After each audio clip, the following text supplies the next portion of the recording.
Sir, ಈಗ ನೀವು strategy ಮಾಡಿದ್ರೆ ಅಂದರೆ ಈ ವಿಚಾರವನ್ನು ಪೂರ್ತಿಯಾಗಿ ನಾವು ಏನು SP ಕಾನ್ಸ್ಟಿಟ್ಯೂನ್ಸಿಗಳಿಗೆ ತಗೊಂಡೋಗಿ ಪಾದಯಾತ್ರೆ ಮಾಡ್ತೀವಿ ಅಂತ ಅಂದರೆ, ಇನ್ ಕೇಸ್ ಈಗ ರಾಜೀನಾಮೆ ಕೊಟ್ಟರೆ ನಿಮ್ಮ ಮುಂದಿನ ನಡೆ ಏನು? ಕುಳಿತು ಚರ್ಚೆ ಮಾಡ್ತೀರಿ, ಏನು ಮಾಡಬೇಕು ಅನ್ನೋದ್ರ ಜೊತೆಗೆ ನಮ್ಮ ಎಲ್ಲ ಮುಖಂಡರ ಜೊತೆ ಚರ್ಚೆ ಮಾಡ್ತೀರಿ. ಅದೊಂದೇ ವಿಚಾರ ಅಂತ ಇಟ್ಟಿಲ್ಲ, ಅಲ್ಲಿ ಬರದ ವಿಚಾರ, ನೀರಾವರಿ, ಬೇರೆ ಬೇರೆ ವಿಚಾರನೂ ಇದೆ, ರೇಷನ್ ಕಾರ್ಡು. ಆ ದೃಷ್ಟಿಯಿಂದ ನಾನು ನಮ್ಮೆಲ್ಲ ಮುಖಂಡರ ಜೊತೆ ಚರ್ಚೆ ಮಾಡಿ ಹೋರಾಟ ಯಾವ ರೂಪದಲ್ಲಿ ಇರಬೇಕು ಅಥವಾ ಮಾಡಬೇಕು ಏನೋ ಅನ್ನೋದು ನಮ್ಮ ಪಾರ್ಟಿಯ ಹಿರಿಯ ಮುಖಂಡರ ಜೊತೆ ಎಲ್ಲ ಚರ್ಚೆ ಮಾಡ್ತೀನಿ, ಅಧ್ಯಕ್ಷರ ಜೊತೆ ಚರ್ಚೆ ಮಾಡ್ತೀನಿ. ಸರ್, ಈಗ ತಾವೇ ಹೇಳಿದ್ರೆ ಮುಖ್ಯವಾಗಿ ಇದುವರೆಗೂ ಕೂಡ ಯಾವುದೇ ಅಧಿವೇಶನದಲ್ಲೂ ಕೂಡ ಈ ರೀತಿಯಾದ ಅಜೆಂಡಾವನ್ನು ಇಟ್ಕೊಂಡು ಹೋರಾಟ ಮಾಡಿದ್ದಿಲ್ಲ ಅಂತ. ಆದರೆ ಕೇವಲ ರಾಜಕೀಯವಾಗಿ ನಾಗೇಂದ್ರ ವಿಚಾರವನ್ನು ಮಾತ್ರ ಇಟ್ಕೊಂಡು BJP ಹಾಗೂ ಮೈತ್ರಿ ಇಷ್ಟು ದೊಡ್ಡ ಹೋರಾಟ ಮಾಡ್ತಿರೋದು. ರಾಜ್ಯದಲ್ಲಿ ನಾನಾ ವಿಷಯಗಳಿದೆ, ಯೋಜನೆಗಳಿದೆ, ಬರ ಪರಿಹಾರ, ಇದು ಯಾವುದರಲ್ಲೂ ಕೂಡ ಯಾಕೆ ವಿಪಕ್ಷಗಳು ಇಂಥ ಒಂದು ಸ್ಟ್ಯಾಂಡನ್ನು ತೆಗೆದುಕೊಳ್ಳಿಲ್ಲ ಇದುವರೆಗೂ ಅಂತ? ಅಲ್ಲ, 187 ಕೋಟಿ ಟ್ಯಾಕ್ಸ್ ಪೇಯರ್ಸ್ ಹಣ, ಅದು ರೈತರಿಗೆ ಸೇರಬೇಕಾಯಿತು, ಬಡವ್ರಿಗೆ ಸೇರಬೇಕಾಯಿತು, ದಲಿತರಿಗೆ ಸೇರಬೇಕಾಯಿತು. ಈ 187 ಕೋಟಿನ ಬಿಟ್ಬಿಟ್ರೆ ನಾಳೆ ಇದೇ ರೀತಿ ಇನ್ನು ಎಲ್ಲ ಇಲಾಖೆಯಲ್ಲೂ ದುಡ್ಡು ಹೊಡಿಯೋಕ್ಕೆ ಶುರು ಮಾಡ್ತಾರೆ. ಆಮೇಲೆ ಖಜಾನೆ ಎಲ್ಲ ಪೂರ್ತಿ ಲೂಟಿಕೋರರ, ಕಾಂಗ್ರೆಸ್ ಲೂಟಿಕೋರರ ಕೈ ಸೇರೋಗ್ತೈತೆ. ಅದರಿಂದ ದಲಿತರ ಹಣವನ್ನು ಮುಟ್ಟಿದ್ರೆ ಉಳಿಗಾಲ ಇಲ್ಲ ಅನ್ನೋದನ್ನು ಪ್ರೂವ್ ಮಾಡಬೇಕಾಯಿತು. ಅದನ್ನು BJP ಪ್ರೂವ್ ಮಾಡಿ ತೋರಿಸಿದೆ. ಇನ್ನು ಮುಂದೆ ಯಾರಾದರೂ ದಲಿತರ ಅಮೌಂಟನ್ನು ಕನ್ನ ಹಾಕಬೇಕಾದ್ರೆ 100 ಬಾರಿ ಯೋಚನೆ ಮಾಡಬೇಕು. ಆ ರೀತಿಯ ಹೋರಾಟವನ್ನು ನಾವು ಈಗ ಮಾಡಿದ್ದೀರಿ. ನಾವು ಇದನ್ನು ತಾರ್ಕಿಕ ಅಂತ್ಯಕ್ಕೆ ತೆಗೆದುಕೊಂಡು ಟಚ್ ಆ್ಯಂಡ್ ಗೋ ಪ್ರತಿ ವಿಧಾನಸಭಾ ಅಧಿವೇಶನದಲ್ಲೂ ಎಲ್ಲ ಮಾಡಿದ್ರಿ ನಾವು. ಬರದ ಬಗ್ಗೆ, ಫ್ಲಡ್ ಬಗ್ಗೆ, ರೇಷನ್ ಕಾರ್ಡ್ ಎಲ್ಲದೂ ಚರ್ಚೆ ಆಗಿದೆ.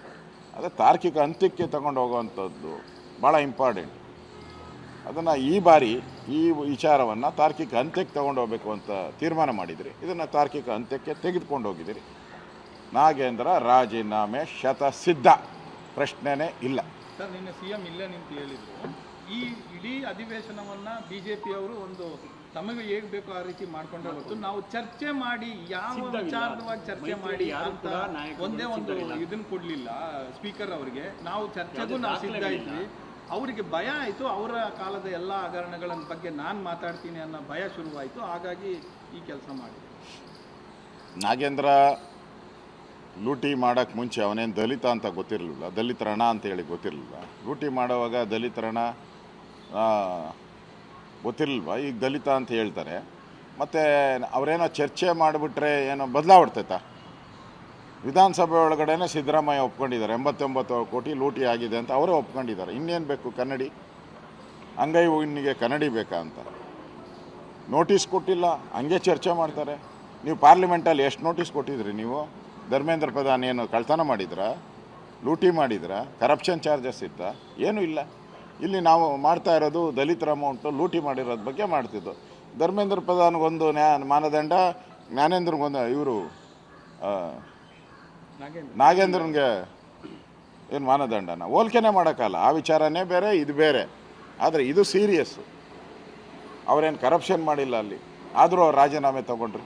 ಇಲ್ಲಿ ಕರಪ್ಷನ್ ಮಾಡಿರೋನ್ನ ನಾವು ಇಟ್ಕೊಂಡು ಕೂತ್ಕೊಂಡ್ರೆ ಇಂಥ 100 ಜನ ಸರ್ಕಾರದ ಖಜಾನೆಯನ್ನು ಲೂಟಿ ಹೊಡಿತಾರೆ. ಅದಕ್ಕೆ ಬಿಡಬಾರ್ದು. ಲೂಟಿಕೋರರಿಗೆ ಒಂದು ಪಾಠ ಕಲಿಸ್ಬೇಕು ಈ ಸರ್ಕಾರ, ಲೂಟಿಕೋರರ ಸರ್ಕಾರ. ಇದಕ್ಕೊಂದು ಪಾಠ ಕಲಿಸ್ಬೇಕು ಅನ್ನೋ ತೀರ್ಮಾನವನ್ನು ಮಾಡಿ ನಾವು ಡಿಸಿಷನ್ ತೊಗೊಂಡಿದ್ದೀರಿ.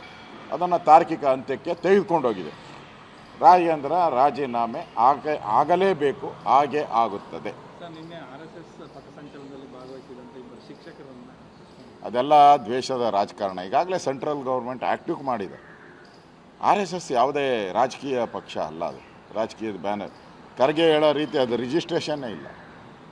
ಈಗ ಯಾವುದೋ ದೇವಸ್ಥಾನಕ್ಕೆ ಹೋಗ್ತೀನಿ, ಯಾವುದೋ ಚರ್ಚ್ಗೆ ಹೋಗ್ತೀನಿ ಅಂದರೆ ನೀವು ಅವ್ರ ಮೇಲೆ ಕ್ರಮ ಮಾಡ್ತೀರಾ? ಇದು ದ್ವೇಷದ ರಾಜಕಾರಣ.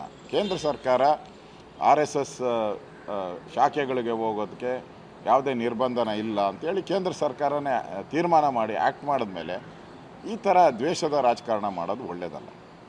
ಅದರಿಂದ ಈ ಥರ ದ್ವೇಷದ ರಾಜಕಾರಣ ಮಾಡಿ ಮನೆ ಆಳು ಕೆಲಸ ಮಾಡೋಕ್ಕೆ ಹೋಗಬೇಡಿ. ಏನಾನ ಡೆವಲಪ್ಮೆಂಟು, ಉದ್ಧಾರ, ರೈತರಿಗೆ ಸಾಲ ಮನ್ನಾ,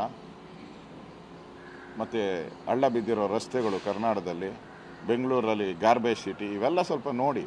ಅದು ಬಿಟ್ಬಿಟ್ಟು ಪಾಪ ಯಾರೋ RSS ಪಥಸಂಚಲನಕ್ಕೆ ಹೋಗ್ತಾರೆ ಅಂದರೆ ಅವ್ರ ಮೇಲೆ ನಿಮ್ಮ ಬ್ರಹ್ಮಾಸ್ತ್ರ ಬಿಟ್ಟರೆ ನಾಚಿಕೆಗೇಡಿನ ಸಂಗತಿ, ನಾಚಿಕೆಗೇಡು ಸಂಗತಿ. ಯಾವ್ಯಾವ ನಾಯಕರನ್ನು ಭೇಟಿ ಆಗ್ತದೆ?